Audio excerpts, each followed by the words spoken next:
If you're experiencing the installation loop error 2026 in PUBG, follow these steps to resolve the issue. This guide will help you troubleshoot and fix the problem effectively. Step 1. Restart your computer. Begin by restarting your computer. This simple action can resolve temporary glitches that may be causing the installation loop. Step 2. Check internet connection. Ensure that your internet connection is stable and working properly. A weak or intermittent connection can interfere with the installation process. Step 3. Verify game files.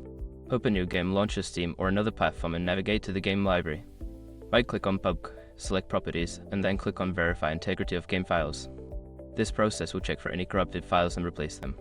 Step 4. Run as administrator. Right-click on the game launcher and select Run as administrator. This can help bypass any permission issues that might be preventing the installation from completing. Step 5. Reinstall the game. If the previous steps do not work, consider uninstalling and then reinstalling PUBG. Make sure to back up any important game data before proceeding with the uninstallation. By following these steps, you should be able to fix the installation loop error and get back to playing PUBG. If the problem persists, consider reaching out to the game support team for further assistance.